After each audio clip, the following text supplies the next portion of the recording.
wabarakatuh. Waalaikumsalam warahmatullahi wabarakatuh. Atas kesempatan diberikan kepada saya untuk memaparkan budaya positif di sekolah ini. Perkenalkan, saya Irma Yanti, calon guru penggerak angkatan 11. Selamat datang Bapak Ibu guru hebat. Mari belajar bersama, berkolaborasi, saling mendukung demi mewujudkan disiplin positif. Nah, sebelum saya memaparkan budaya positif, saya ingin mengajak Ibu untuk tersenyum selama 30 detik. Oke, mulai dari sekarang. Oke, Ibu, Bapak Ibu, terima kasih. Bagaimana perasaannya? Luar biasa. Terima kasih. Nah, kesepakatan forum kita kali ini yaitu yang pertama, kita harus saling menghargai, tertib, dan menjadi pendengar yang baik. Sekarang saya ingin memaparkan apa itu budaya positif. Nah, budaya positif di sini adalah nilai dan kebiasaan di sekolah yang berpihak kepada murid agar mereka dapat berkembang menjadi pribadi yang kritis, penuh hormat, dan bertanggung jawab sesuai dengan profil pelajar Pancasila.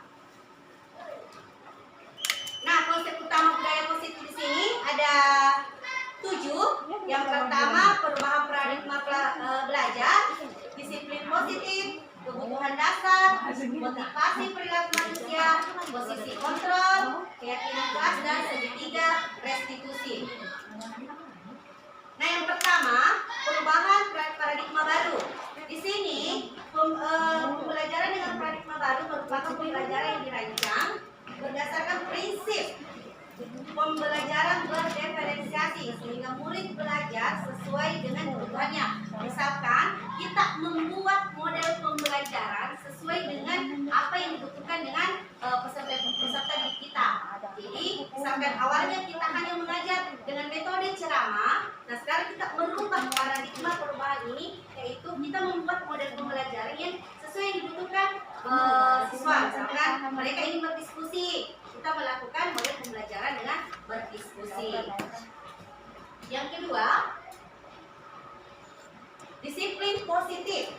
Nah, di sini disiplin positif adalah cara penerapan disiplin yang mengajarkan anak-anak bertanggung jawab, menunjukkan kesadaran berdasarkan nilai-nilai kebajikan.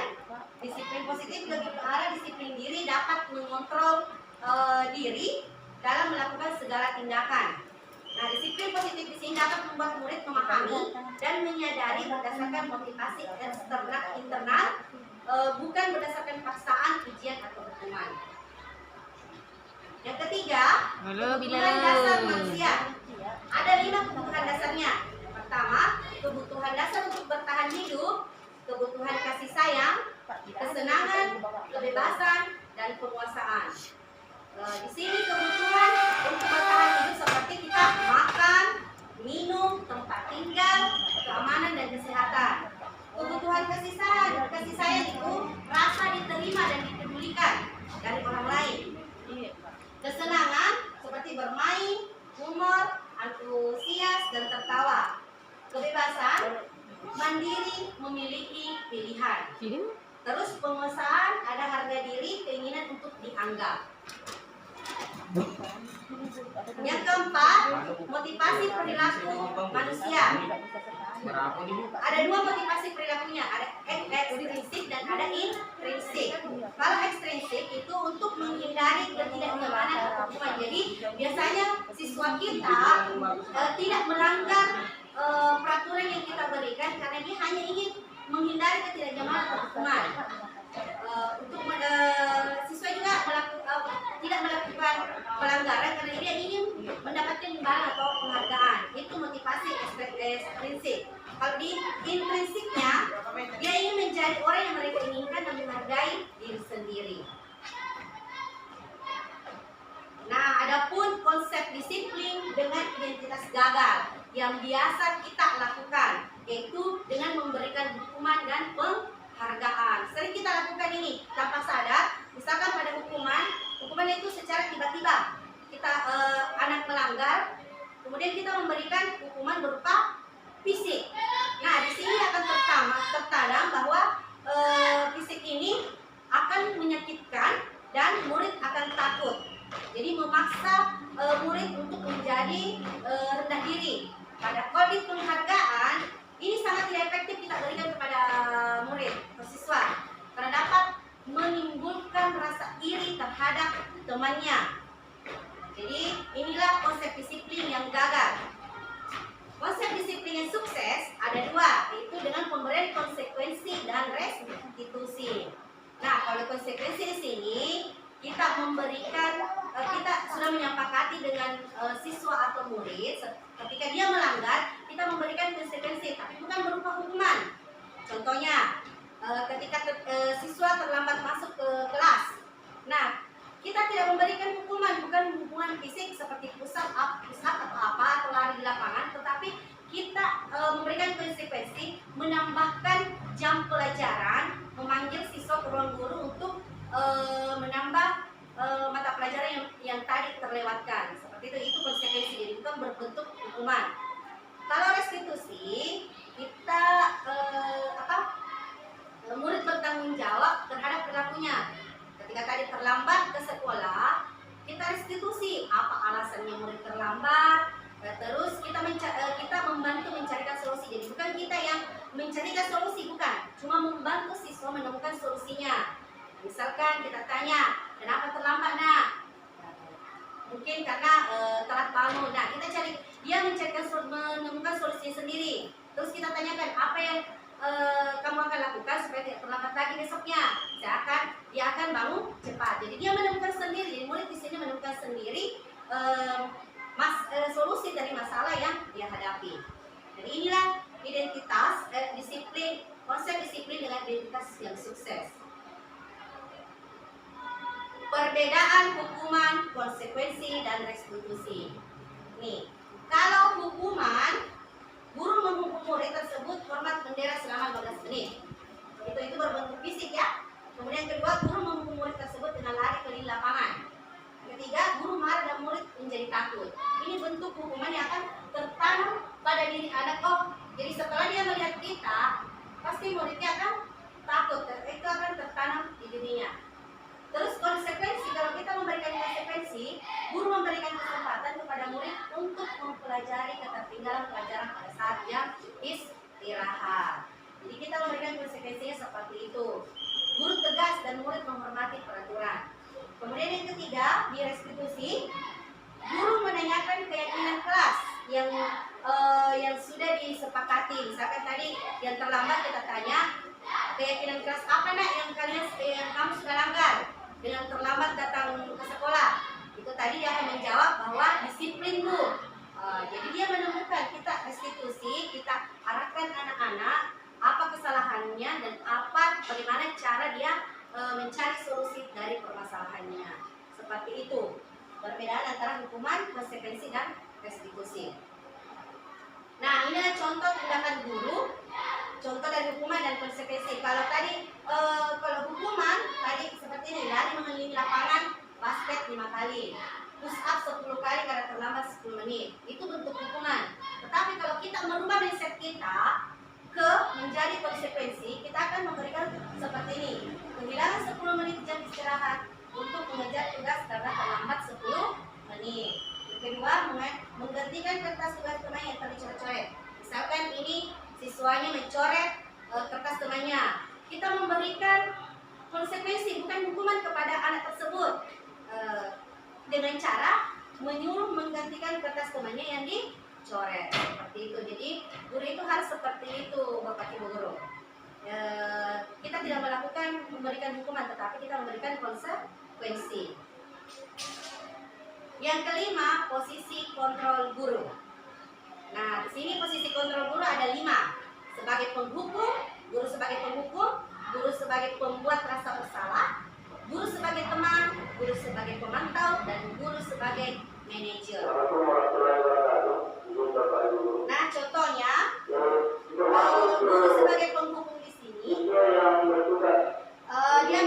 mengatakan, dasar kamu anak bandel, patuhi terus sekolah berdiri depan barisan. Jadi guru sini memberikan hukuman. Yang kedua, membuat rasa bersalah. Guru akan mengatakan bahwa beberapa kali ibu guru harus memberitahu kamu, ibu guru kecewa sama kamu. Kalau dia sebagai teman, ayo dong ikuti aturan sekolah, tolong bantu ibu. Itu guru sebagai teman. Kemudian guru sebagai pemantau, kamu sudah melanggar peraturan sekolah, kamu tahu konsekuensinya. Jadi di sini dia tegas. Kalau tadi teman, guru itu kayak seperti temannya, mahasiswa. Dan yang terakhir, manajer. Dia guru mengatakan, apakah kamu tahu kesalahanmu? Kira-kira bagaimana kalau memperbaiki kesalahanmu? Dari kelima posisi kontrol guru ini, seharusnya guru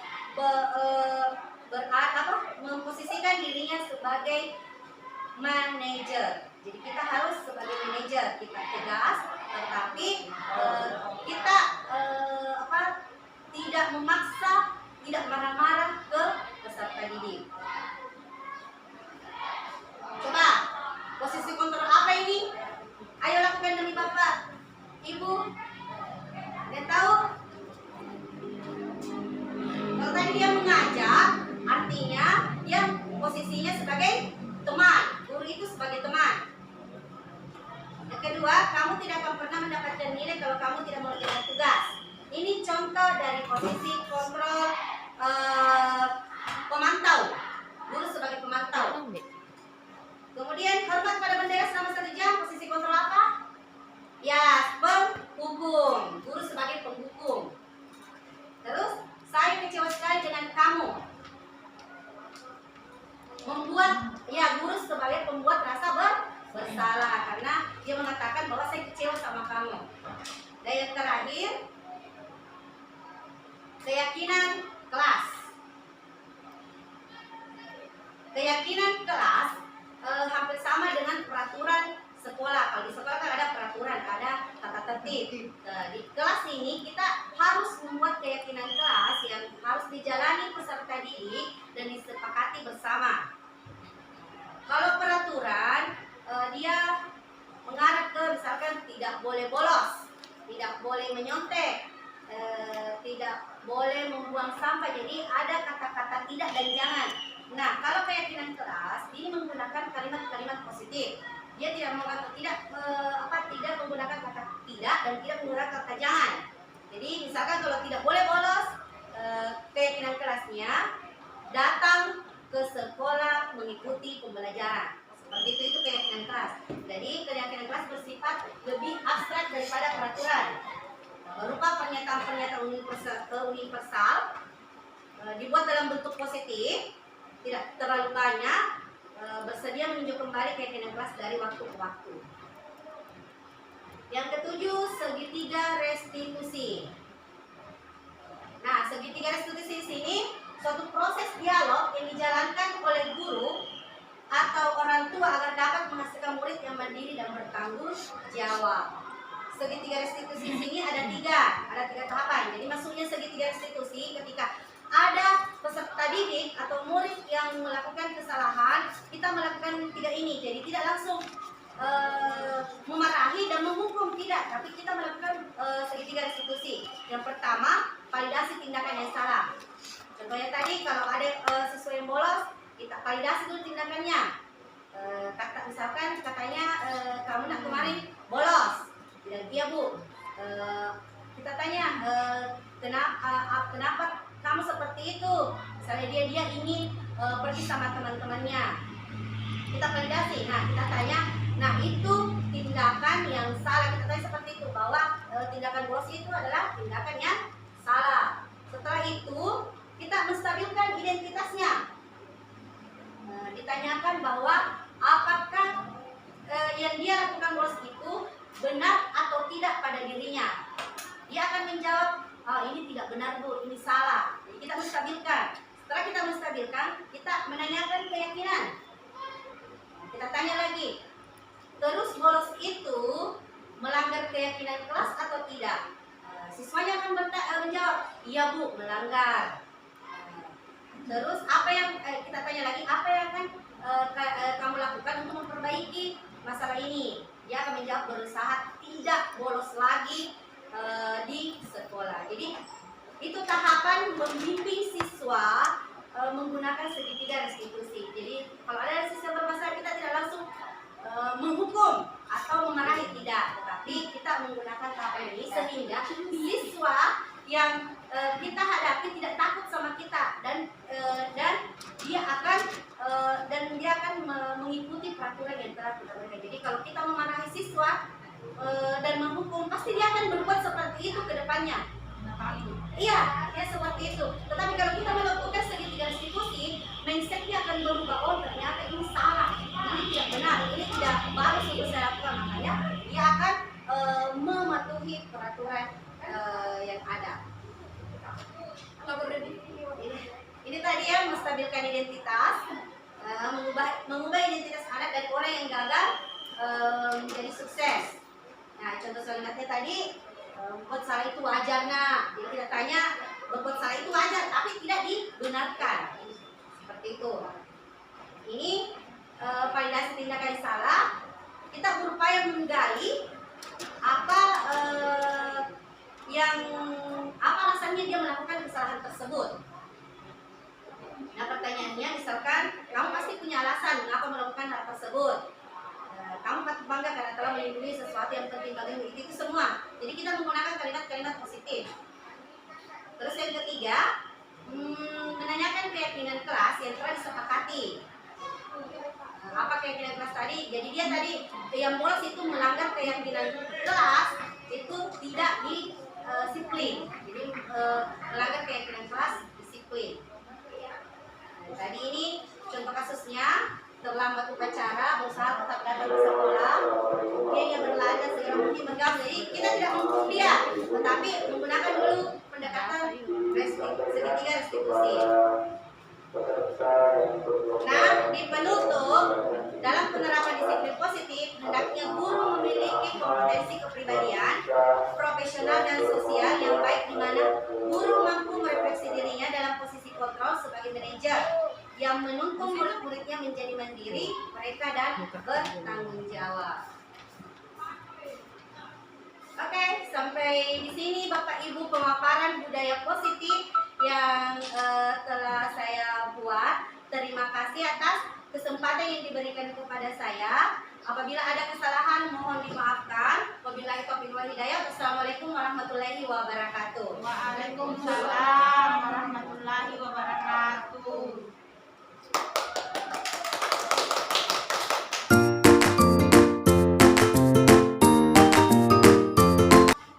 Assalamualaikum warahmatullahi wabarakatuh. Waalaikumsalam warahmatullahi wabarakatuh. Bagaimana kabarnya hari ini, anak-anak? Alhamdulillah. Hari ini kita akan membuat keyakinan kelas. Sudah tahu apa itu keyakinan kelas? Tidak. Oke, keyakinan kelas itu seperti peraturan sekolah atau tata tertib sekolah. Nah, kalau di sekolah ada peraturan dan ada tata tertib. Di kelas kita juga harus membuat peraturan, tetapi dalam bentuk keyakinan kelas. Oke, kalau peraturannya itu bentuknya contohnya seperti tidak boleh terlambat ke sekolah, tidak boleh bolos, tidak boleh menyontek, jangan membuang sampah. Nah, kalau keyakinan kelas kita membuat kalimat-kalimat positif. Contohnya tadi, kalau jangan menyontek, kalimat positifnya apa? Melakukan dengan jujur. Melakukan ujian dengan jujur. Tidak bolos. Bagus. Datang ke sekolah tepat waktu. Jangan membuang sampah. Bagus sekali, membuang sampah di tempatnya. Jadi kalau keyakinan kelas tidak menggunakan kata tidak dan jangan. Jadi sudah mengerti apa itu keyakinan kelas? Nah, sekarang Ibu bagikan kertas satu-satu orang. Silahkan tulis keyakinan kelas yang mau disepakati di dalam kelas ini. Oke? Jadi satu saja, nak, dengan menggunakan kalimat positif. Masyarakat kalian dari beberapa keyakinan kelas nanti kita akan pilih yang mana yang kita mau sepakati hari ini. Oke? Satu orang, satu saja.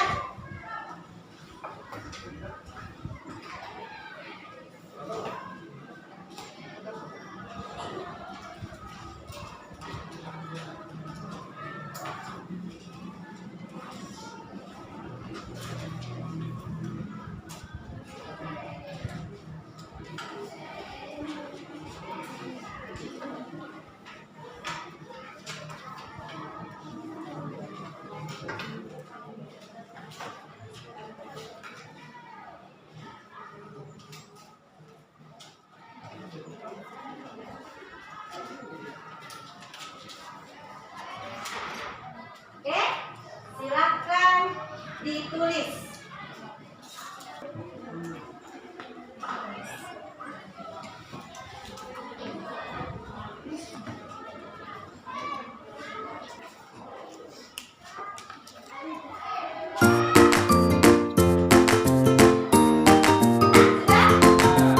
Sudah? Silakan ditempelkan di atas.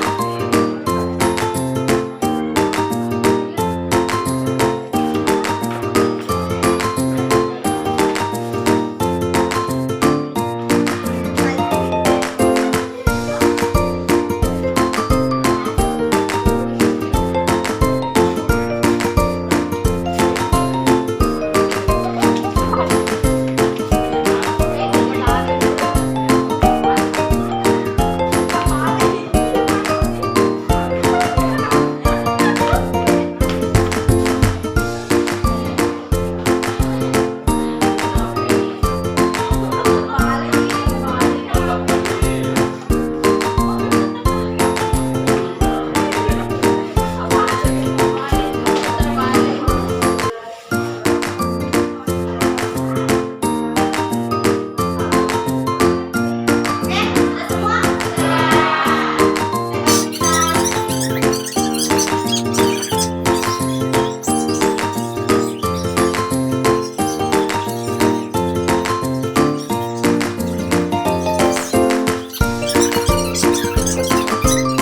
Ada 9 keyakinan kelas yang kita akan sepakati hari ini.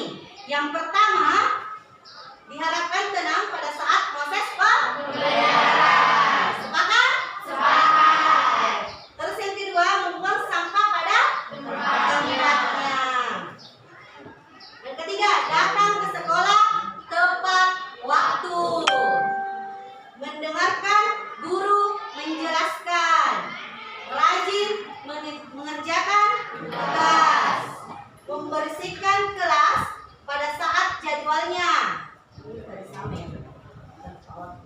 Memakai pakaian bersih, rapi, dan lengkap. Dan yang ke-8, piket kelas datang tepat waktu. Jadi ini 8 keyakinan yang akan kita sepakati di kelas kita secara bersama-sama. Sepakat? Sepakat. Oke, nanti Ibu akan meminta tanda tangan kalian untuk menyepakati keyakinan kelas yang kita akan sepakati bersama. Oke, sekarang nak, silakan ke sini menandatangani kesepakatan kelas satu persatu.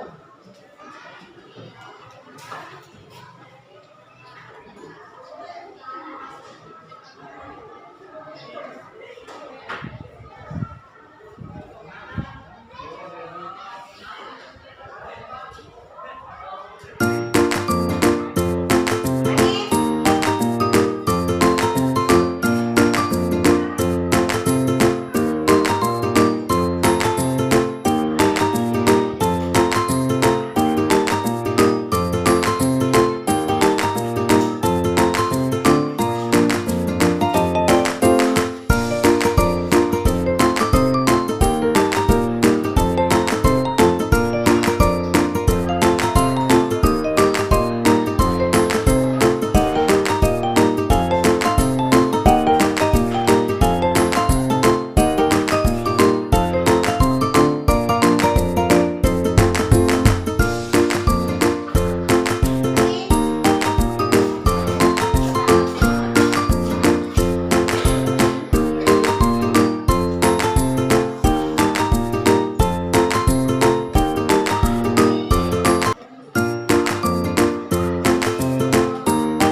Ika Syarabila Putri dari 12 IPA. Assalamualaikum warahmatullahi wabarakatuh.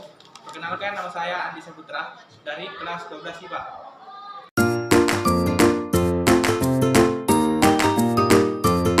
Penting, Bu. Penting. Sangat penting, Bu.